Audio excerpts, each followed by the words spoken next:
Uh-oh, sorry. That's trying to move this mic too much. Good afternoon, Mayor and Council.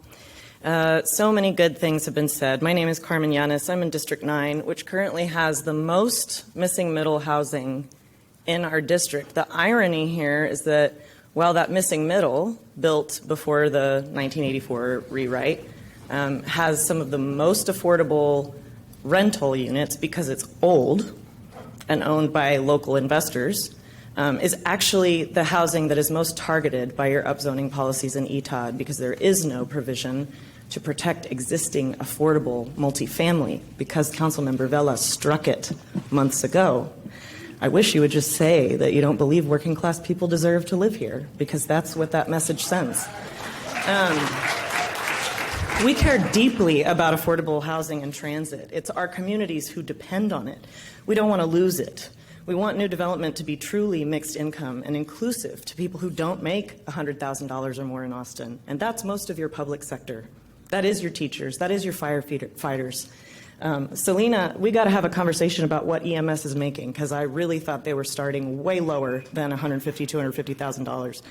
I know not all the supporters of home are wealthy or rich, and I want that young ACC student to hear me say this. We know that you all don't have the resources to live in this housing either. We believe those folks have been duped because the infill developers who have been in this process are not building for them.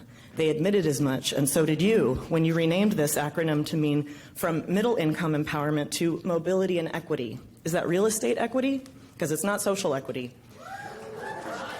Who was there in those conversations were not the people here who have crafted an equity overlay and really deserve an honorary planning degree, because we did the real research, legal and planning.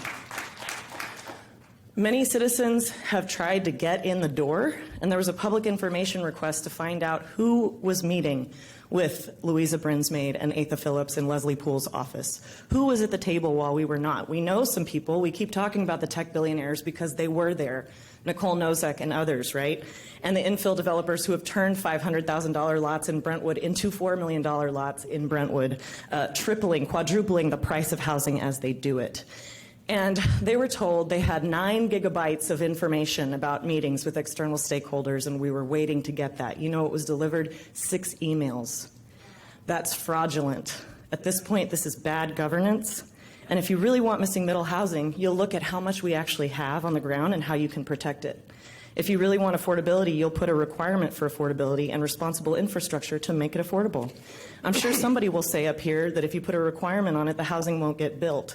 But a different way to look at that is that truly affordable housing in our neighborhoods will not get torn down. It won't end up in the landfill. It can be rehabilitated. I talked to folks on 37th Street who would love to start a community development corporation, reclaim 6 or 7 of those vacant houses and rehab them to be truly affordable for students, creatives, and the like. Where's the approval of manufactured housing for additional units so that actual low-income homeowners could participate in home?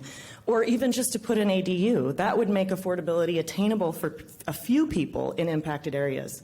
Where's the priority to amend our drainage criteria manual for drainage so that your flood-impacted areas don't bear the brunt of this poor development, Vanessa? You don't let your efforts go to waste with this. Why is there no appetite to work with community developers to redevelop? You could acquire some of this land. Let's build fourplexes where somebody's actually trying to do affordable housing and give them the giveaways, not private equity. Where is the interest to negotiate for more compact and dense subdivisions in our greenfield development? Families with children are moving farther from the center and sprawling because there's more affordable and family-friendly housing stock out there. Why not experiment with row homes and missing middle in areas where people don't already live? Why not combine Home 1 and 2 into a zoning district and apply it where it makes sense? That's true community planning, where redevelopment is actually beneficial and not just exploitative. The option is in front of you. One of you could buck. It could be you. You're the only one up here sometimes with any sense on this equity thing, Vanessa. We know you're on the verge. Velasquez, Kadri, you told me this was easy to get behind, and it is. If one of you bucked, you could save us from the 3rd massive wave of displacement. Don't abdicate your power. Your lawyers suck. The people who told you you couldn't do it because of race-based, and we've already told you that's a diversion, it's not true. Your lawyers keep losing in court over and over again because they are not being honest with you. That's why we keep winning, and you're wasting our tax dollars violating our protest and notification rights. Give us a community planning. We will give you quality density. We do it all the time in East Austin. We'd love to do it all over the city. Thank you all. Make the difference. Thank you.